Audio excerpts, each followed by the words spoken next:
Hope you like the intro that me and my sis put together.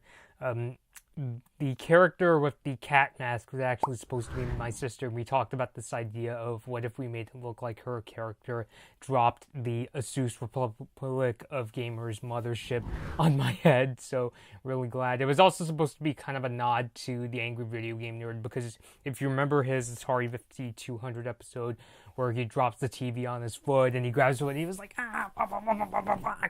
So, yeah, so that was exactly what we were going for. I'm really glad we could bring this to you.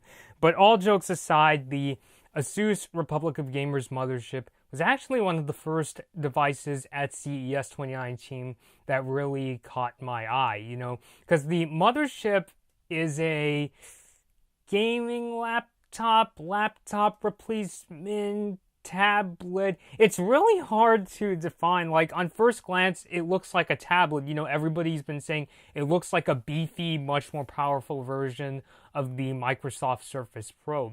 Just in terms of that, it looks like a tablet and it's got a keyboard attachment, even though from what I'm hearing, it doesn't have a touch screen. And it has much more powerful components. It's something more like what you would expect from what they call a desktop replacement laptop. It's those gaming laptops that are super, super thick and really heavy. Yes, I know there's thinner solutions out there, but this particular example is more closer to the really, really big ones. And yeah, the hardware in the Mothership, that's what I'll call it in this video, is much more closer to what you would expect from a new gaming laptop. I won't go through all the specs because there's just way too many things to talk about in terms of the Mothership, in terms of what's on the inside. But what I can tell you is that it's got a 17-inch G-Sync 1920 by 1080 IPS display with up to a 144 Hz refresh rate and a 3 millisecond response time. So resolution is kind of for a gaming laptop, but then again, it does have that relatively high refresh rate.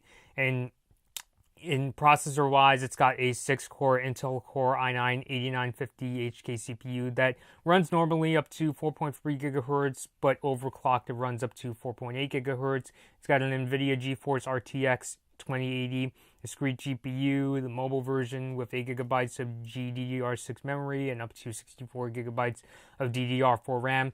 Much more specs I could talk about. It's got four front-facing speakers. The keyboard, funny thing about it is that it's detachable and it either connects to the Mothership wirelessly or with an included USB-C cable.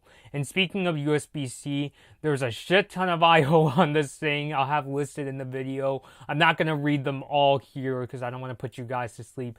But this thing is absolutely loaded as far as, I think we can agree and call it a desktop replacement computer. I mean, for all I know, you guys could call the Asus Mothership a turnip for all I know, although don't call it a potato because, potato is often used to refer to a underpowered PC. So it's really interesting. Now, in terms of why did Asus go for this sort of tablet style design, the reason, I watched Linus Tech Tips video and he was basically saying that one, the general idea is this is a computer you use more so on your desk, like, if you're playing at home or if you're going to a gaming convention. The other thing is that Asus is really touting the airflow on this thing because the Mothership is kind of designed in that Microsoft Surface way where, all the components are built behind the screen rather than the keyboard. They could have the vents coming out the back. Because unlike many kinds of laptops, even outside of the gaming realm, some laptop vents are put on the bottom of the actual laptop, like on my sister's Lenovo laptop, and even on my 2012 MacBook Pro, the vents are put on the bottom. So on the Mothership, they're able to get all the airflow coming out of the back of this thing rather than on the bottom, like if you have it sit on a desk or on your lap. So it's definitely really interesting. I mean, the closest I could compare the Mothership to would be something like, if you guys remember the Razer Edge gaming tablet, which the less said about it, the better. Or a more recent example is that Acer came out with the Triton 900, which has a similar 2080 graphics processor. And that one is much more closer to a tablet, you know, because it's more of a two-in-one device. It's kind of like how on my 2018 iPad, when I have the keyboard attached, where it can be used in a sort of tablet mode like this, but you can also bring out the keyboard. So yeah, it's something closer to this, the Acer. So it's definitely really interesting, but I'd like to hear your guys' thoughts on the Asus Mothership.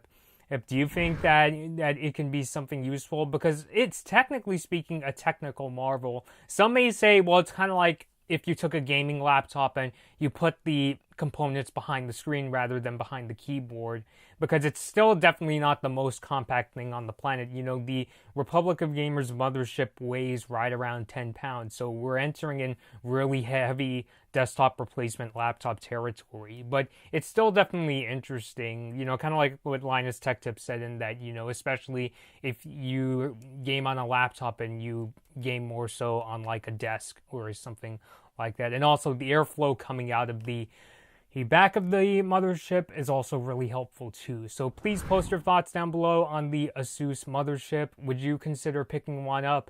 The Verge said that the mothership is set to come out the first quarter of 2019, so within the first couple months. No pricing yet, but it's expected that the mothership is going to cost a pretty penny. But would you be interested in this, or are you better off getting something like a desktop replacement laptop instead? So please post all your thoughts down below in the comments. This has been Blood Moon Bobby, and thank you guys for watching.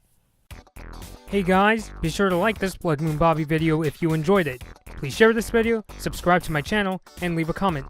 Be sure to ring the notification bell to be notified about my latest upload.